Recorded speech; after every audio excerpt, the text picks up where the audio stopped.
3 jam. Cukup lah ya 3 jam? Habisnya sampai jam 3 ya?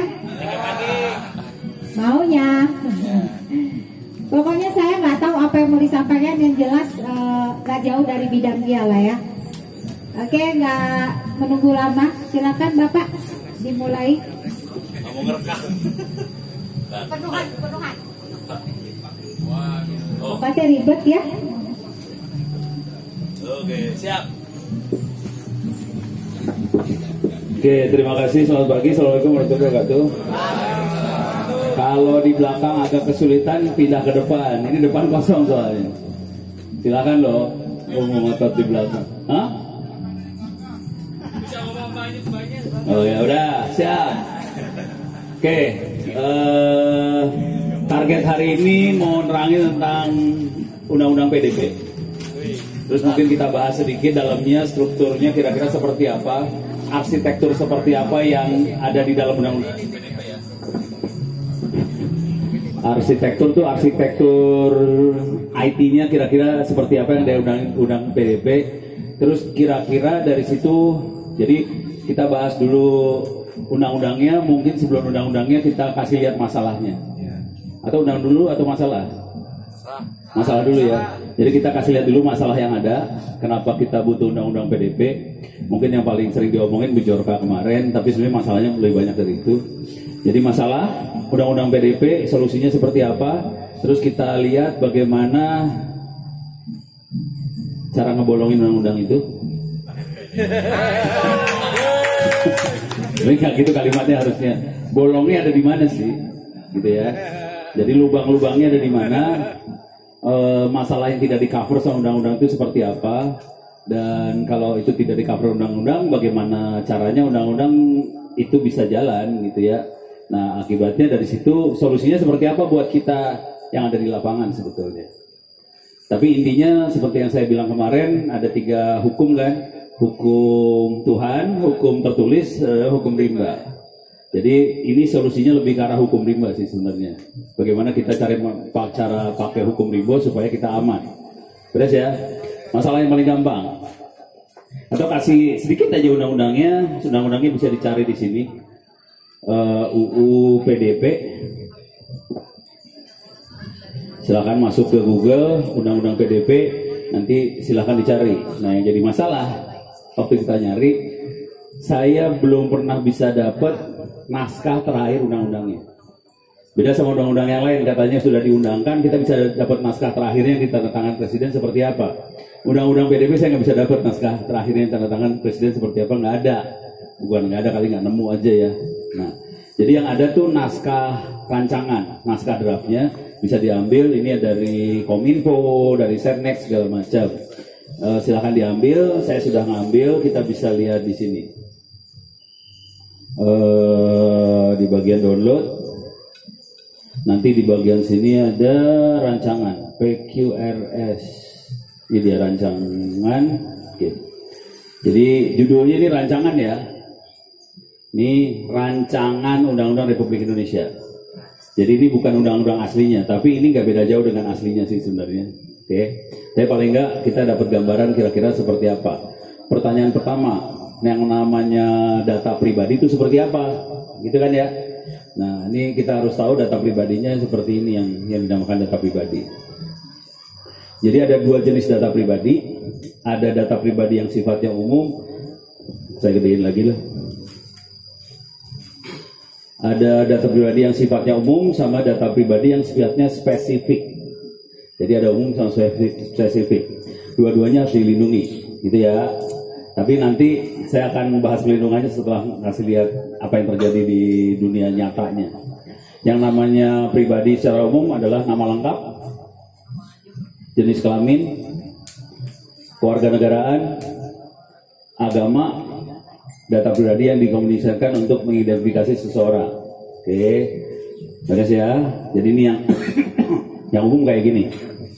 Oke, lengkap, kelamin, kewarganegaraan, agama. Yang spesifik seperti apa? Spesifik seperti ini. Kesehatan, itu ada di BPJS, ada Kemkes, segala macam kesehatan urusannya, rumah sakit, itu kesehatan. Itu harus dilindungi, nggak boleh sampai lepas. kita pernah sakit apa, nggak boleh sampai ketahuan, gitu ya. Terus data biometrik, oke. Data biometrik tuh ini sidik jari segala macam. Kalau kita bikin paspor segala macam kan ada sidik jari segala macam, itu nggak boleh sampai lepas.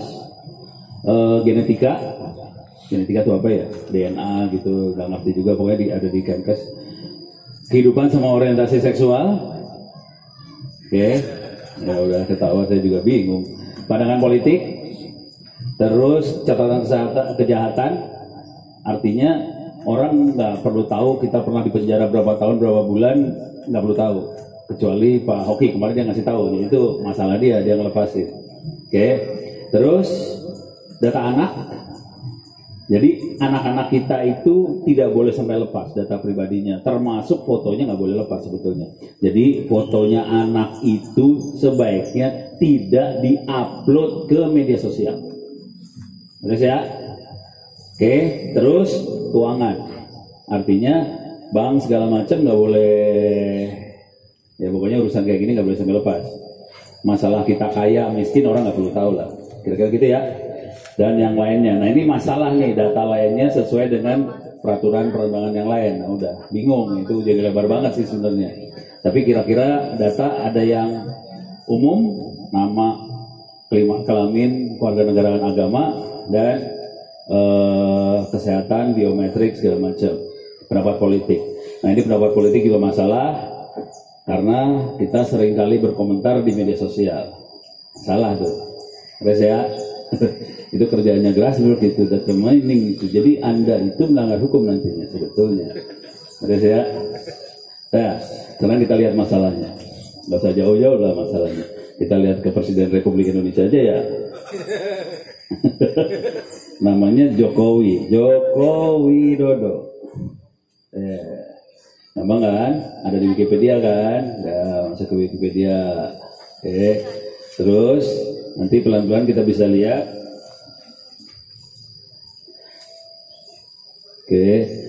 Ada namanya ada jelas. Tanggal lahir ada, riwayat pekerjaannya ada, apa politiknya dia ada, pandangan politiknya dia ada, lengkap, tanda tangannya juga ada. Bagus ya. Terus lanjut, di tanda tangan ada, tanggal lahir ada, kita cari agama lah, agama. Tadi agama harus dilindungi ya, agama. Next, agama Islam ada, yes ya. Jadi Wikipedia aja melanggar, jangan khawatir.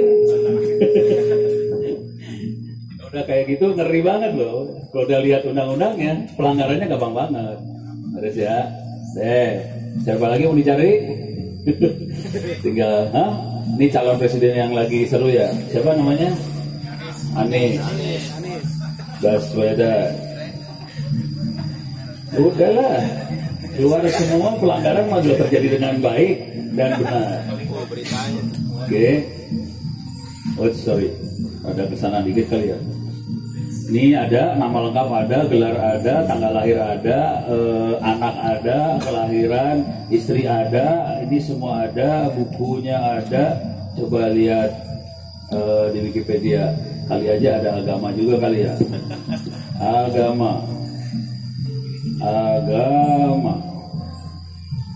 Cuma satu. Ini agamanya nggak diketahui. Nggak ada. Ini agama Islamnya nggak ada kata-kata agama Islam. Bisa dicari di web yang lain pasti ketemu sih.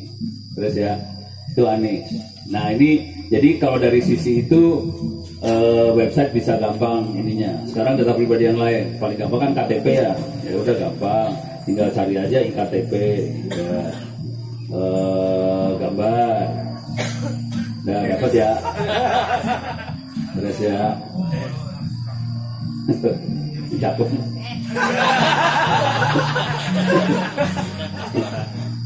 Masalahnya tuh kalau kita zoom bisa kelihatan ininya loh, alamat lah segala macam keluar semua kan. Oke, beres. Yang ini salah siapa coba? Hah? Mana? Ini? Yang bawah ini? Oh serius ya, bener ya? Oh namanya Tuhan, bener. Agama Islam coba ada. Oke. Tanggal lahir ada, nama Tuhan coba. Keren. Keren banget ya. Ini yang lebih menarik. Coba dibuat bawah. Oke. Ya, namanya di kota Tangerang Selatan. Jadi kira-kira nggak jauh rumahnya dari Grasberg, nggak jauh lah. Oke. Terus ya, itu KTP. Sekarang kita lihat lagi yang lain, misalnya kartu keluarga. Ada kartu prakerja, coba keluarga. Tuh kan, ada banyak. Lihat semua, tuh banyak. Oke, beres ya. Mantap yo. Oke, beres, satu keluarga ada. Mau kartu apa lagi? Kartu SIM boleh. Tadi ada kartu prakerja, gue penasaran juga sih, saya belum pernah lihat kartu prakerja soalnya. Oh ini mah SIM mah, lu mah ngaco. SIM-nya kayak gitu. Paspor, paspor Indonesia ya. Indonesia. Oke, kita lihat gambar. Jadi kalau paling enak kayak gini gambar tuh, ada kan. Kalau ini contoh ya, kelihatan nomornya X000. Yang ini, nah ini mulai beneran nih. Oke, namanya Siti Aisyah. Ini dilarang ya, ini melanggar hukum. Maksudnya yang saya kerjain ini dilarang. Ini namanya apa? Doxing. Jadi doxing dilarang, melanggar hukum. Jadi yang barusan saya kasih lihat ini melanggar hukum. Dan ini kalau saya upload ke YouTube, langsung video saya langsung di-delete sama YouTube. Oke, udah gue kerjain soalnya. Gue nerangin kayak gini, langsung di-upload, nggak lama, cuma 1 jam, langsung delete sama YouTube. Jadi ini nggak bisa naikin ke YouTube sih videonya. Tapi mungkin bisa, tapi saya harus pakai private, nggak bisa public di YouTube-nya. Beres ya, jadi doxing mulai bisa lihat. Ini SIM, paspor. Nanti kartu anggota TNI bisa kelihatan, anggota Polri bisa kelihatan, segala macam bisa kelihatan. Terus yang lebih seru bukan itu sih sebenarnya, kita masuk aja ke Play Store.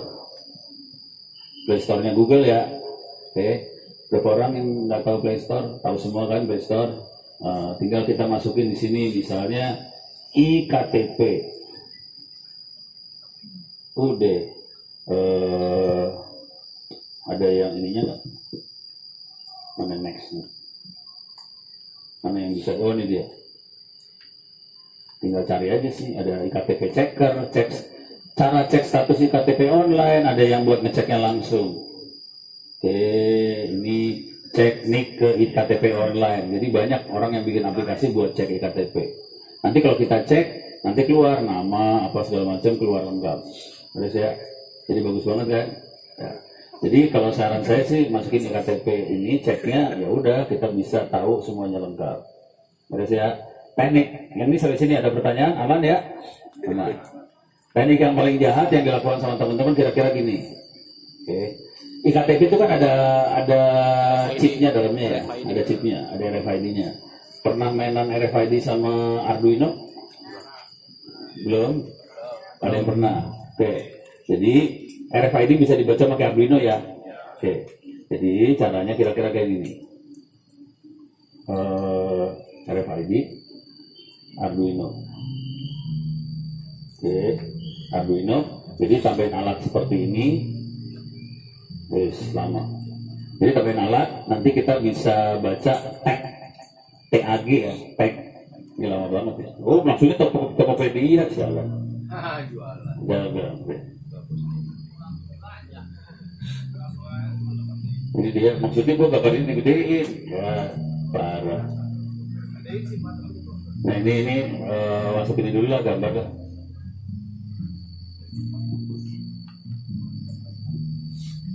Ini setupnya 80 ribuan. Oke, 81.000 rupiah. Jadi relatif murah sih. Ini ada alat RFID-nya sama Arduino-nya dijual di toko online 80.000. Nanti ini di programnya juga ada. Nanti KTP kita tempelin, nanti dia bisa baca tagnya berapa. Yang jadi masalah semua data nama segala macam semuanya di-encrypt dalam si RFID. Oke. encryptnya ini yang bisa buka kalau kita punya key-nya dari BPPT. Oke. Terus kita bisa buka nggak datanya? Kita sini dulu. Jadi ininya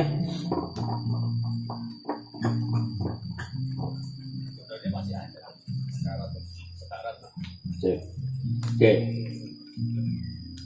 Jadi si key-nya bisa diakses, bisa dibuka kalau kita bikin perjanjian atau kerjasama sama BPPT yang pegang ininya ya, pegang apa sih namanya, key dari enkripsinya dia.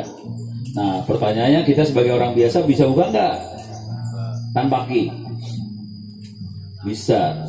Tekniknya gimana? Yang dilakukan sama teman-teman, ini emang benar dikerjain ya beneran. Caranya adalah kita bikin buku tamu pakai komputer. Oke. Kalau pakai Arduino terlalu kelihatan hackernya. Jadi kita pakai HP. HP kan bisa ngomong NFC ya. NFC bisa ngomong juga sama iktp ya. Jadi tag-nya itu bisa dibaca sama handphone sih, yang bisa baca NFC. NFC itu biasanya ada di apa sih namanya?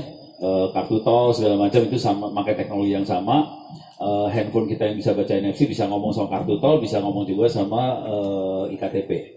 Cuman nanti nama segala macam kita harus data entry. Jadi caranya teman-teman itu bikin buku tamu. Silahkan, ini misalnya kita tamu, silahkan entry nama, alamat segala macam lengkap. Terus silahkan tempelin KTP-nya. Oke, ya orang nempelin lah ya. Jadi kita dapat lengkap, tag iktp-nya dapat, semuanya dapat semua. Artinya apa? Kita bisa bikin iktp tadi lagi sih. Terus ya, sip ya. Dilakukan. Contoh sederhana, untuk dapetin nama lengkap yang benar, kita kemana coba? Yang sering dilakukan? Hah? Dukcapil, itu terlalu serius. Caranya adalah bank lagi salah, hotel. Kalau datang ke hotel kan harus ngasih KTP ya? Ya udah, kasih KTP dengan sukarela, KTP-nya di tag, data entry sama penerima tamu di lobby, masuk lengkap data. Terus ya, segampang itu kan? Ini beres nih, bubar nih. Jadi kenyataannya cara ngejebolin data pribadi sesederhana itu. Ya, bayang? Ya, cuman itu ngejebolin satu-satu. Oke. Ya, cuman kalau misalnya, dan ini kejadian juga, misalnya di satu desa kita pengen bikin pemilihan kades secara online, kan semua orang-orang itu harus didatain kan.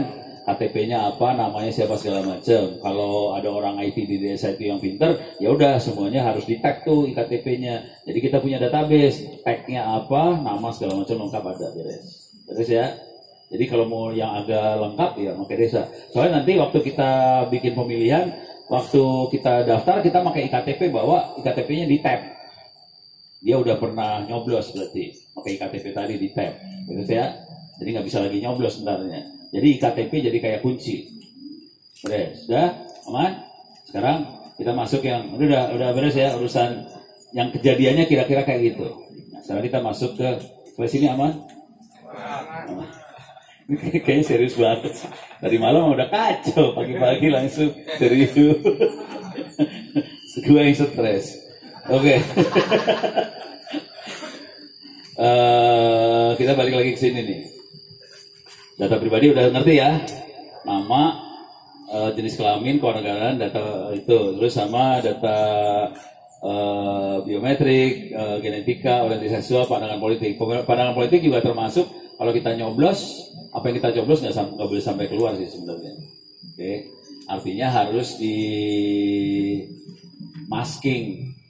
Si ini nyoblos apa nggak boleh sampai kelihatan relasinya tuh, beres ya. Nah, sekarang kita lihat organisasi yang saya akan bikin, buka ini dulu dah, website baru namanya Miro. Oke. Ini website enak banget buat melakukan mind mapping. Oke, saya harus login. Anda bisa login pakai Google segala macam. Jadi ini bisa bikin gambar, bisa mind mapping rame-rame satu grup di. Oke, kita pakai Google atau Facebook ya, Facebook kali. Jadi kalau satu grup kita pengen bikin apa rame-rame, Jadi kita waktu bikin mind mapping semua orang bisa ikutan sih. Jadi caranya nanti saya share aja Miro ini ke semua orang, nanti semua orang yang berarti saya bukan pakai itu waktu itu ya, pakai Google berarti gua loginnya. Oke. Kalau yang free-nya dia terbatas kemampuannya, tapi cukup lah kita bisa gambar satu gambar, udah gitu kita bisa ngotak-atik, ngoprek. Oke. Salah satu kebiasaan saya kalau lagi mikir saya biasanya gambar. Soalnya kalau kita lagi mikir terus kita bikin tulisan susah. Jadi termasuk kalau saya lagi nulis buku apa segala macam, pertama kali saya bikinnya pakai gambar. Supaya tahu kelihatan alur ceritanya seperti apa dalam bentuk gambar, tidak dalam bentuk tulisan. Oke, sekarang kita akan cari template yang mana yang paling oke, show all aja.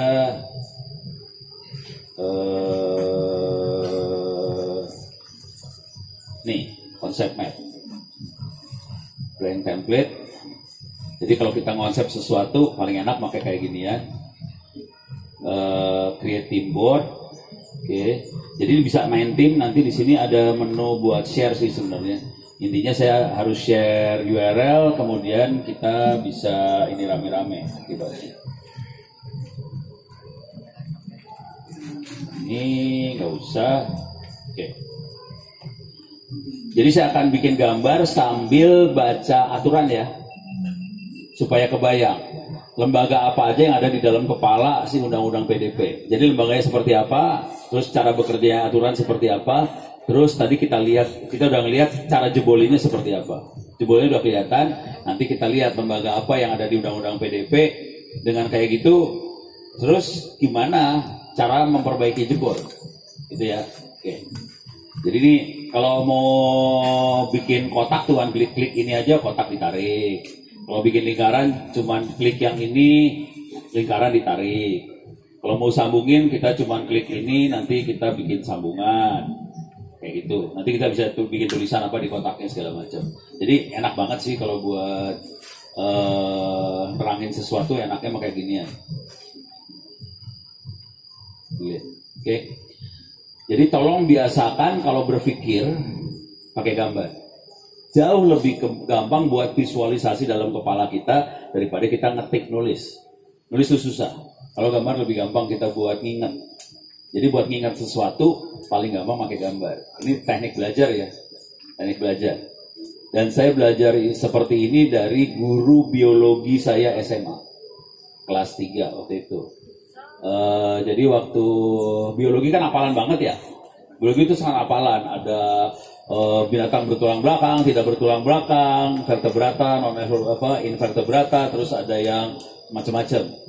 Terus tumbuhan ada segala macam. Itu kalau dalam bentuk tulisan ngapalin susah. Paling gampang kita gambar, nanti dalam kepala kita itu langsung bentuknya gambar nempelnya. Itu gampang banget. Jadi termasuk kalau saya lagi lihat ini aturan segala macam, kita bentuknya gambar. Dan teknik ini juga dipakai sama data mining, kita baca tulisan, keluarin bentuknya gambar. Tuh. Terus ya, sekarang kita coba lihat aturannya. Ini aturan. Kita naikin ke atas nih. Dan ke atas. Oke. Yang dimaksud dalam undang-undang yang dimaksud dengan. Oke. Jadi ini elemen dalam undang-undang apa aja? 1, data pribadi. Oke. Nggak penting. Saya pengen lihat struktur organisasi, struktur lembaga apa yang bermain di data pribadi tadi. Oke. Mulai masuk informasi, nggak penting. Oke. Turun lagi ke bawah. Ini mulai kelihatan. Ada pengendali data pribadi. Ada prosesor data pribadi. Ada pemilik data pribadi. Terus ada setiap orang, ada korporasi, ada badan publik, nggak penting. Tapi yang penting cuma ada 3 sebenarnya. Pengendali, prosesor, sama pemilik. Pemilik itu user. Oke. Nah, jadi kita gambar 3 biji doang nih. Oke. Ada 3 makhluk nih sebenarnya cuman. Ada controller, pengendalinya, oke, Oke. Ada prosesor,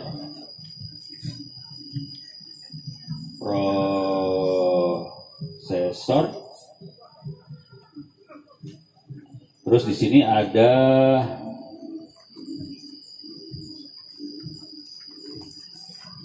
user, oke, user yang pemiliknya. Oke.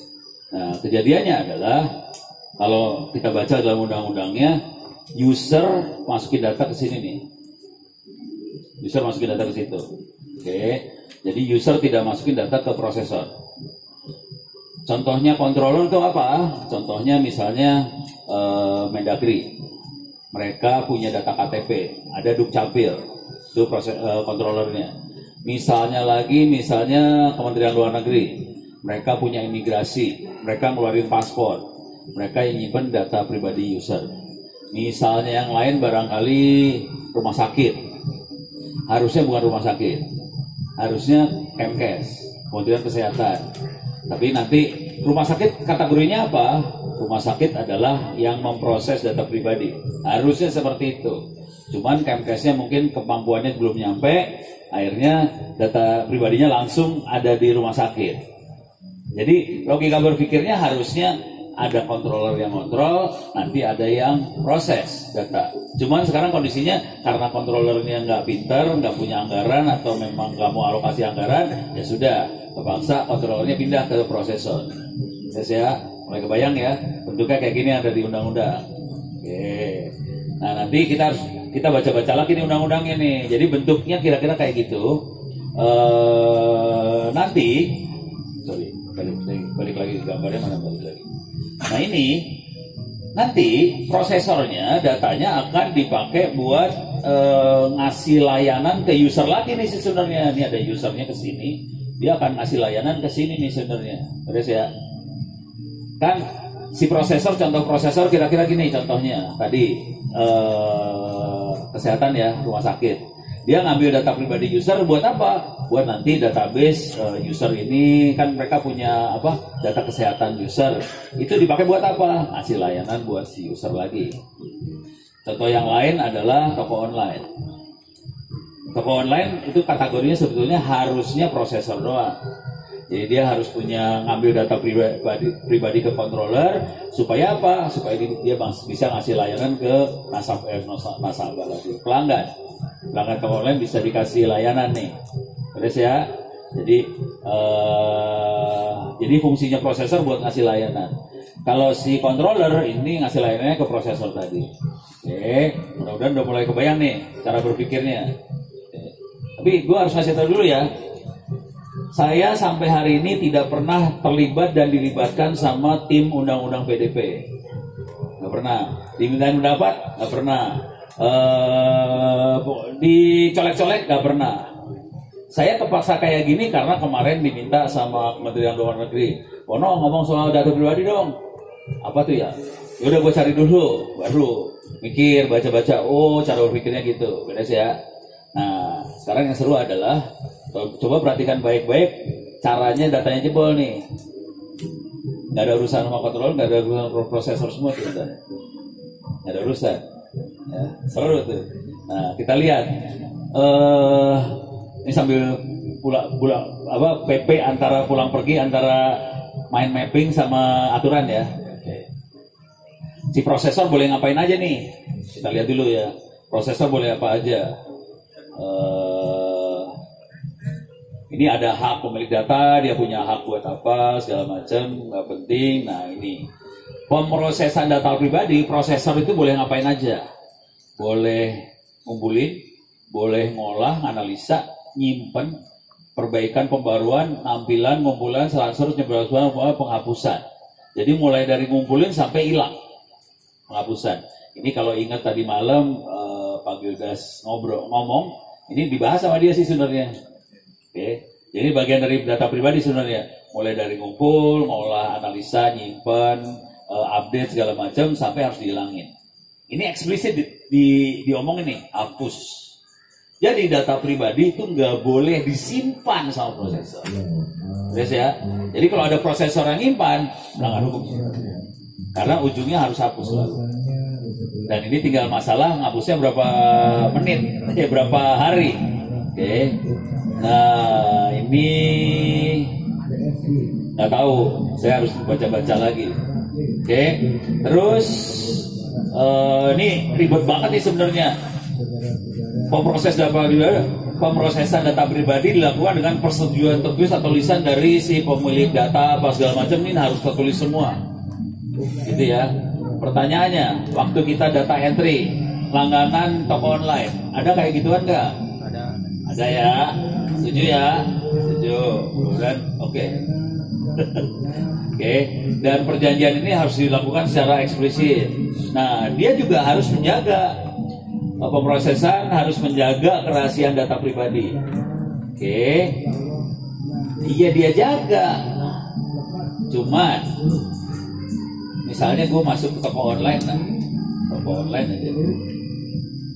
Tokopedia aja ya, Tokopedia kita masuk ya. Gue login nih, oke, kelihatan nggak datanya Ono? Kelihatan ya? Kelihatan. Menjaga nggak?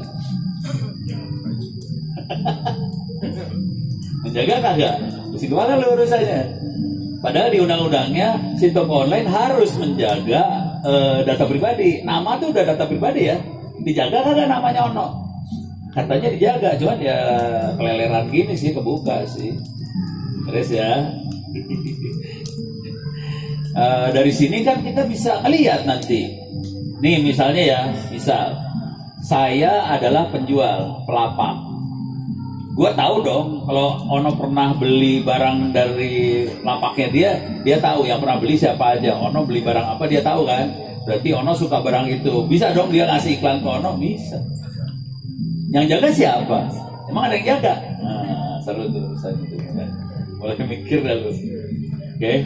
Jadi walaupun nanti kalau baca berita dengan undang-undang data pribadi, data Anda selamat, Anda akan dilindungi segala macam, yang salah siapa yang ngebuka coba? Apakah toko online yang ngebuka? Toko online kan mungkin ya cuman gitu doang. Cuman kan kita kan belanja, kita beli, si pelapaknya kan tahu dong yang beli siapa aja. Udah mulai kelihatan ya masalah-masalahnya. Jadi nggak segampang gitu melindungi data pribadi, nggak segampang itu karena memang orangnya memang ngebuka. Nah, mulai kebayang ya. Nah, terus kita lihat di ini, kita mulai ngelihat ke ini ya, ke ketentuannya lah, ke urusan ini ya, ke pelanggaran lah, pelanggaran. Ini ya.